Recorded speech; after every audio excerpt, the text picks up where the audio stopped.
Hello friends, मैं Mithilesh Chaudhary, rubber technologist. अपने experience को शेयर करते हुए काफ़ी खुशी होती है और हमारे इंडिया में काफ़ी लोगों को कॉल आते हैं और उनकी प्रॉब्लम को कोशिश करता हूँ कि प्रॉब्लम जो भी है उनको सॉल्व किया जा सके।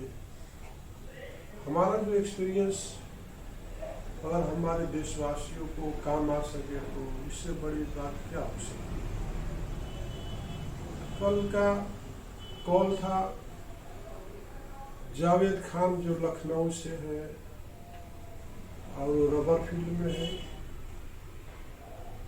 और वो कुछ पीओपी का मोल्डिंग प्रोडक्ट बनाते हैं और रबर का भी मोल्डिंग प्रोडक्ट बनाते हैं। तो क्या होता है, कभी कभी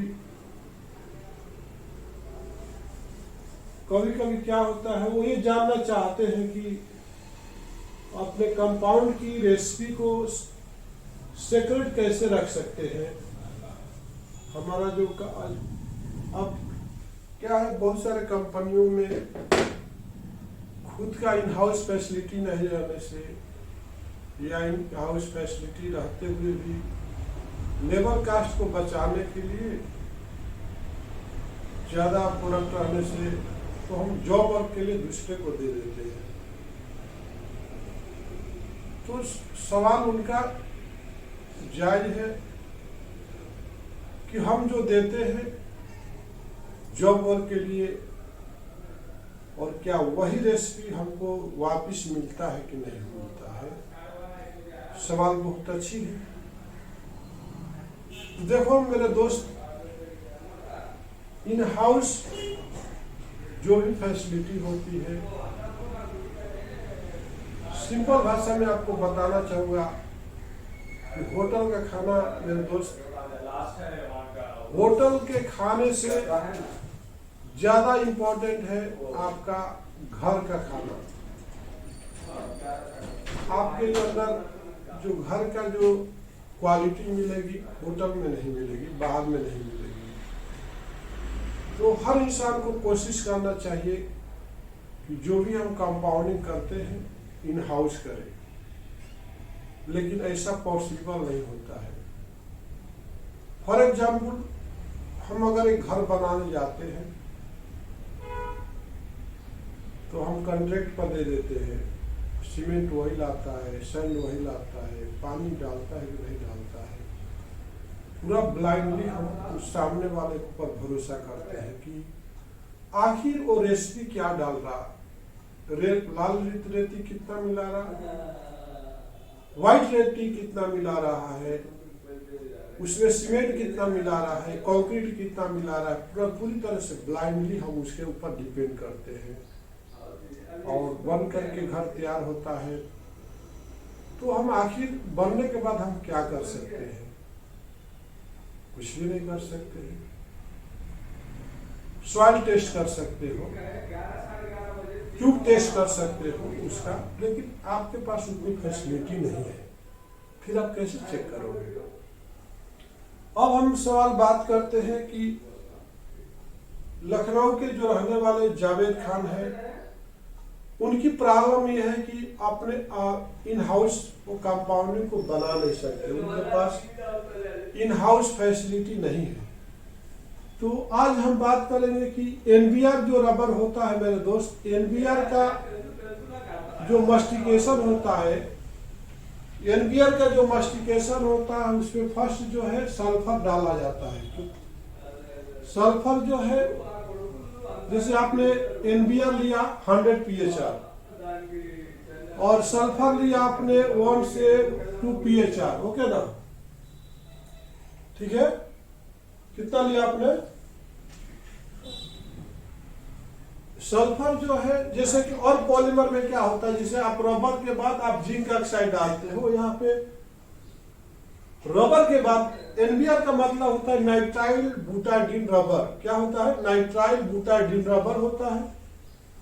तो आपने देखा एनबीआर रबर जो है उसमें हम लोग सल्फर ऐड किया। इसके बाद आपका सारी केमिकल जिंक स्टेरिक एसिड और जिंक ऑक्साइड, स्टेरिक एसिड और कार्बन रेनफोर्समेंट, व्हाइट रेनफोर्समेंट, और व्हाइट रेनफोर्समेंट में जैसे आपका कैल्शियम कार्बोनेट हुआ। इसके बाद आपको लास्ट में आप टीएमटी डालते हो या सीबीएस डालते हो या एनओआर डालते हो या एमबीटीएस डालते हो, लास्ट में क्यूरेटिव डालते हो। और मास्टिकेशन के टाइम में आपका कंपाउंडिंग के हिसाब से प्रोसेसिंग डालते हो और उसको लाइफ देने के लिए एंटीऑक्सीडेंट वगैरह डालते हो। तो आपने देखा मेरे दोस्त, अब सवाल यह है कि आप जैसे कि आप कोई किसी कंपनी को, किसी भी कंपनी को जॉब वर्क के लिए कुछ देते हो, ठीक है, आप किसी कंपनी को जॉब वर्क के लिए दे दिए, अपना पूरा रबर वेट करके दे देते हैं, जिंक ऑक्साइड दे देते, सल्फर दे देते, ऑयल दे देते, सब कुछ जो है रेसिपी के हिसाब से आपने सामने वालों को दे दिया। सामने वालों को देने के बाद वो सामने वाला ने क्या उसमें कुछ मिस्टेक किया या उसमें से कुछ चुरा लिया, ओके, कुछ चुराया क्या, ठीक है, तो उसको हम कैसे पकड़ सकते हैं, सिक्रेसी को कैसे मेंटेन कर सकते हैं। तो फर्स्ट मेरे दोस्त आप याद रखिए, कोई भी आपको रेसिपी देना है तो उसका फर्स्ट जो है नाम लिख के मत दीजिए कि आप क्या क्या उस कंपाउंडिंग में डाल रहे हो, नाम मत लिख के देना। जैसे आपका पॉलीमर हो गया, पॉलीमर हो गया एनबीआर, ठीक है, तो इसको आप 1P लिख दीजिए, इसको कुछ आइडेंटिफिकेशन दे दीजिए। दूसरा आपका इसमें डालते हो सल्फर डालते हो तो आप 2S लिख दीजिए। आप पूरा नाम मत लिखिए, आपको पता होना चाहिए कि 2S का मतलब क्या है। सीक्रेट कोड डालना बहुत जरूरी होता है, ठीक है। अब आप थर्ड जो जहां ऐड करते हो मास्टिकेशन के स्टाइल में जिंक ऑक्साइड, तो 3Z डाल दीजिए। इसके बाद आप स्टेरिक एसिड डालते हो, स्टेरिक एसिड को भी आप 4ST डाल दीजिए, ठीक है। इसके बाद आपके आता है ब्लैक रेनफोर्समेंट आता है, जिसे कार्बन आपका आता है, अगर एक्सट्रूडिंग है तो FeF कार्बन आएगा, मोल्डेड है तो GPF कार्बन आएगा, HF कार्बन आएगा। तो जैसे कि आपने जो भी कार्बन आप डालते हो, अगर एक तरह का कार्बन डालते हो तो आप यहां पर लिख दीजिए फिफ्थ BC, और यहाँ पर 6BC डालते, अगर दो कार्बन डाल दे तो सामने वालों को पता नहीं चलेगा कि आपने BC का मतलब क्या है, 6BC का मतलब, लेकिन आपको पता हो, आप कोड इस कोड के अंदर आगे लिख सकते हो कि NBR, आपको पता रहना चाहिए। सल्फर है, यहाँ पर जिंक ऑक्साइड है, ZNO, यहाँ पर स्टेरिक एसिड है, ये ब्लैक कार्बन मान लीजिए कि HAF है, और ब्लैक कार्बन मान लीजिए कि यहाँ पर GPF है। तो ये आपको पता होना चाहिए, सामने वालों को पता ही नहीं चलेगा कि आपको ने क्या डाला। इसके बाद आपको प्रोसेसिंग ऑयल जो होता है, तो एनबीआर का जो प्रोसेसिंग ऑयल होता है वो DOP ऑयल होता है। क्या होता है? DOP oil. तो DOP ऑयल का आप डाल दीजिए 7 DOP डाल दीजिए। यह आपको पता है कि ये DOP ऑयल है, ठीक है। अब ये आपको कंपाउंडिंग बन करके मास्टर बैच कंप्लीटली रेडी हो जाता है, ठीक है। जैसे यहाँ पर आप 100 pHr लिया, सल्फर 2 pHr लिया, जिंक ऑक्साइड 5 pHr लिया, स्टेरिक एसिड 1.5 pHr लिया, कार्बन जो है 25 पार्ट ले लिया, और एक कार्बन 10 पार्ट्स ले लिया। और एक चीज आप और अगर कंपाउंडिंग को चिप करना चाहते हो तो वहां पर कैल्शियम कार्बोनेट डालते हो। तो कैल्शियम कार्बोनेट को भी आप कुछ, आप सपोज इसको 7C लिख दीजिए, 7C या 7WF लिख दीजिए। इसका मतलब कि व्हाइट WCR लिख दीजिए, कुछ भी उसको आइडेंटिफिकेशन कर दीजिए और ये जो ऑयल है 8 DOP बोल के लिख दीजिए। तो आप 10 PHR ले लीजिए और ऑयल को आप ले लीजिए 5 PHR। अब आपका रेसिपी जो है आपका जो है रेडी हो चुका है। आपका रेसिपी क्या हुआ, रेडी हो चुका है। अब यहाँ पे आप टोटल कर लीजिए कितना हो गया। तो अगर हम टोटल मारते हैं तो कितना हो गया, 100 प्लस 2 कितना हो जाता है कि 100 plus 2 plus 5 plus 1.5 plus 25 plus 10 plus 5, तो टोटल आपका हो गया 148.5 ग्राम। अब इसमें आपको क्या है, लास्ट में जो है क्यूरिंग केमिकल लेना होता है। और कंपाउंडिंग में आपको ओजोन से बचाना है, ओजोन रेजिस्टेंस बचाना है। तो आपका जैसे ही आप सल्फर ऐड करते हो तो इसके बाद आपको JDC, PDQ इस तरह का एंटीऑक्सीडेंट ऐड कर सकते हैं। और कंपाउंड में और भी फ्लो चाहिए तो आपको पैराफिन वैक्स ऐड कर सकते हैं। और उसमें अगर बॉन्डिंग चाहिए तो CI रेजिन आप ऐड कर सकते हो। इसको भी शॉर्टकट नेम डाल दो, आप उसका कोड डाल दो। JDC का मतलब आपका एंटीऑक्सीडेंट, एंटी डिग्रेडेंट, TDQ एंटी डिग्रेडेंट। और पैराफिक्स मतलब को आप प्रोसेस में उसको काफी स्मूथ लाने के लिए और उसमें लाइनिंग और नहीं आना, फ्लो अच्छा होने के लिए डालते हो। CI रेजिन तो कंपाउंड को मस्टिकेशन करने में उसमें टैगनेस लाता है और टैगनेस के अलावा जो है उसमें आपको बॉन्डिंग के लिए भी अच्छा होता है। तो आपने देखा, इसके बाद आपको लास्ट में जो है कंपाउंड मास्टर बैच बनाने के बाद उसको थोड़ा 24 आवर्स के लिए छोड़ दीजिए। 24 आवर्स के बाद इसके बाद फिर उस कंपाउंड को ले लीजिए, वेट कर लीजिए और इसके हिसाब से आपको प्यूरिटी ऐड कर दीजिए। जैसे कि आपका TMT हो गया, इसमें आप TMT आपको 0.1 PHR लेना रहता है, ज्यादा से ज्यादा 0.1 से 0.3 से ज्यादा नहीं ले सकते, फास्ट प्यूरिटी है। उसके साथ बूस्टर जो है MBTS ले सकते हो, MBT ले सकते हो, CBS ले सकते हो, MOR ले सकते हो। अब इस चारों में क्या फर्क है तो आपको बताऊंगा। जो MBT होता है वो क्या होता है, 120 डिग्री जैसे उसको टेम्परेचर मिलेगा तो अपना काम चालू कर देता है, क्यूरिंग करना शुरू कर देता है। लेकिन वहीं पर MBTS 130 पर चालू करता है। वही जो है CBS जो है वल्कनाइजिंग और मोल्डिंग में दोनों में 140 डिग्री टेम्परेचर पर काम करता है। और MOR को तो पूछो नहीं, MOR को जो है तो काफी स्कॉच होने से बचाता है, कंपाउंड को सेफ रखता है। 145 डिग्री टेम्परेचर जब तक नहीं मिलेगा वो अब चुपचाप बैठे रहेगा उस कंपाउंड के अंदर। जब 150 डिग्री 145 डिग्री तब वो उठ करके खड़ा होगा और कंपाउंड को क्यूरिंग करना शुरू करेगा। इस सारे कंपाउंडिंग के बाद आपको एक जो है शेप बहुत इंपॉर्टेंट होता है, जिसे हम घर से चलते हैं।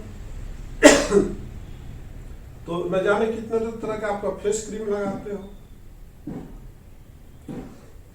पाउडर लगाते हो, जो भी आपका सनलाइट आएगा, ओजोन आएगा तो हमारे फले वो जो है आपको मॉइस्चर से बचाएगा। ठीक है, तो वहां पर PVI गार्ड एक आता है जिसको 0.1 से 0.2 PHR डालने से आपको कंपाउंड को स्कॉच होने से बचाता है। ये आपका रेसिपी हो गया। अब ये रेसिपी आपको पता है लेकिन सामने वालों को पता नहीं होना चाहिए, तो उसके लिए आपको मैं बोला कि सारे को आप कोडिंग कर दीजिए, वो आपको पता होना चाहिए और उसके हिसाब से दे दीजिए कि भैया ऐसे ऐसे मिलाना है, पहले P1 डालिए, 1 2 3 ऐसे डालिए। तो वैसे ही वहां पर मस्टिकेशन करे, पहले 1 डालेगा फिर 2 डालेगा। आपको अगर घर में बिरयानी बनाना है, चिकन बनाना है तो उसमें रेसिपी भी लिख दीजिए। आपको पता रहना चाहिए कि 1 क्या है, 2 क्या है, 3 क्या है, लेकिन दूसरे को नहीं मालूम होना चाहिए कि काली मिर्ची को क्या बोल रहे हैं, तेजपात को क्या बोल रहे हैं, गरम मसाला क्या है, लौंग क्या है, उसको पूरा लिख के नहीं देने का होता है। उसी तरह से कंपाउंडिंग के अंदर है, आपको पता होना चाहिए। बड़े बड़े ऑफिसों में कोड ही होता है, बड़े बड़े कंपनियों में कोड ही होता है। अगर आपके फैमिली में भी तो कोड होता है, जैसे चौधरी है तो उसके चौधरी में कितने चौधरी है, तो हर आदमी का एक इनिशियल कोड होता है, नाम के आगे या पीछे। तो आपको भी इसमें सिक्रेसी मेंटेन करना बहुत जरूरी है। अब सवाल यह है कि आपने रेसिपी के हिसाब से उसको मटेरियल दे दिया, अब उसने क्या किया, अगर आपने मान लीजिए कि 100 एनबिया रबर दिया, ये रबर कॉस्टली रहता है, और 100 के जगह पर उसने 20 ग्राम बचा लिया और 80 ग्राम ही उसमें डाला, उसने चुरा लिया 80 ग्राम ही डाला, लेकिन 20 ग्राम रख लिया। 80 किलो यूज किया, 100 किलो दिया तो 80 किलो यूज किया, 20 किलो रख लिया, तो उसका तो पता आपको कैसे चलेगा कि उसने चुरा लिया भाई। उसके लिए आपको क्या करना होता है, एक रेसिपी का एक फिजिकल प्रॉपर्टी स्टैंडर्ड बना दीजिए। अगर हम ये रेसिपी हमारा है तो इसका जो स्पेसिफिक ग्रेविटी मान लीजिए 1.3 आता है, ठीक है, या 1.2 आता है स्पेसिफिक ग्रेविटी। मान लीजिए इसका हार्डनेस जो आता है 60 आता है, टेंसाइल स्ट्रेंथ सपोज मान लीजिए आपको आता है 12 मेगापास्कल। तो इसमें आपने देखा होगा कि जो एनबिया रबर होता है ना, तो इसकी जो फिजिकल प्रॉपर्टी होती है, ठीक है, क्या होती है फिजिकल प्रॉपर्टी, क्या होती है, बहुत बोलो तो बहुत कम होती है। जैसे नेचुरल की सबसे ज्यादा होती है, और आपका न्यूक्लियर का फिजिकल प्रॉपर्टी बहुत ज्यादा होती है, ठीक है। तो आपने देखा, अब एनबियर जो रबर है, तो इसका जो एनबियर रबर जो है, अब मान लीजिए कि इसका हार्डनेस जो है 60 है आपका रेसिपी का, टीएस जो है 12 MPa है, और इलोंगेशन एंड ब्रेक मान लीजिए 350% है, okay.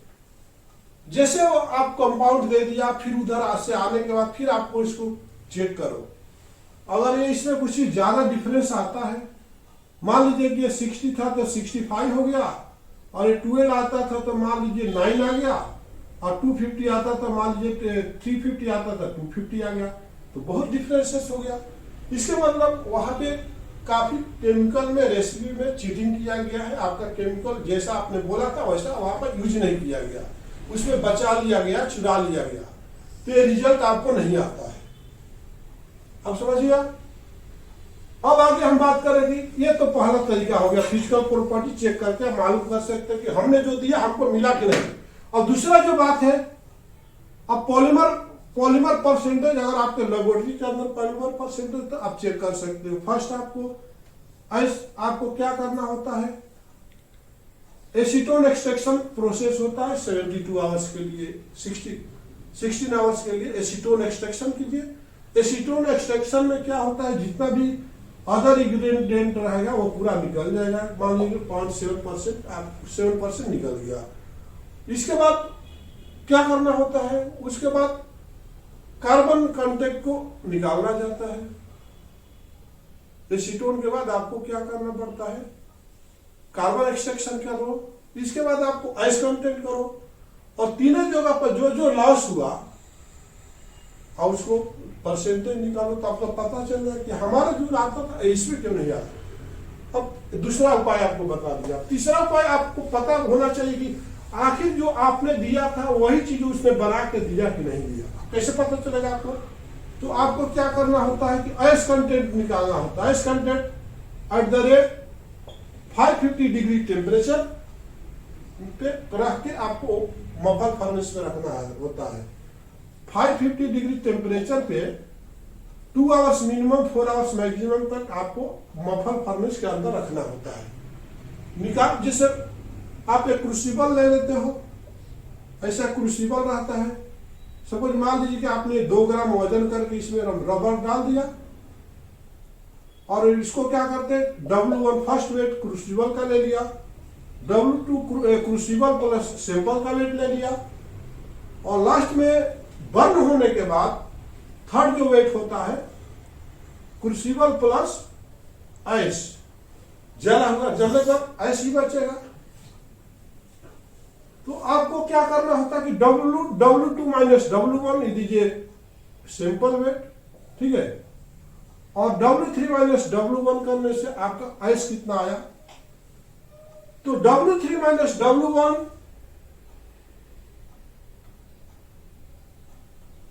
Divided by W2 minus W1 into 100 will come the ice content. तो आप आइस कंटेंट से भी मालूम कर सकते कि हमारा जो रेसिपी था उसका आइस कंटेंट कितना था, और उसने बना करके दिया तो आइस कंटेंट अगर उसमें कुछ मिलावट है, बराबर नहीं डाला तो आइस कंटेंट ऑटोमेटिक ज्यादा आएगा। तो मेरे दोस्त आज आपने देखा इस वीडियो को, तो खान साहब आपने देखा आपका प्रॉब्लम सॉल्व हो गया। तो मेरे दोस्त एक ही बात मैं बोलूंगा कि घर की नारी कौन कहे तन की नारी जाए, भरोसा किस पर करते हो? आज भरोसा ही तो नहीं है लोगों के पास, ईमानदारी तो ही नहीं है। हम आंख बंद करके किसी को भरोसा करने लगते हैं और वो हमको छाननी की तरह होल करते रहता है। इसके बाद हम पानी पर पानी डालते चले जाते हैं, पानी रुकता नहीं है। तो आप जितना जल्दी हो सके आप इन हाउस फैसिलिटी कर लीजिए, मिक्सिंग मिल ले लीजिए और कंपाउंड खुद बनाना शुरू कीजिए, तो आप अपने कस्टमर को क्वालिटी प्रोडक्ट दे सकते हो। इसी के साथ मैं अपने वीडियो को विराम देता हूँ। हो सके तो और भी आपका कुछ क्वेश्चन है तो आप हमें जरूर शेयर कीजिए और हमारे वीडियो को इतने लोगों तक शेयर कीजिए कि हम इंडिया के पूरा वर्ल्ड तक ये चीज को जानने की कोशिश करें। नमस्कार। हेलो।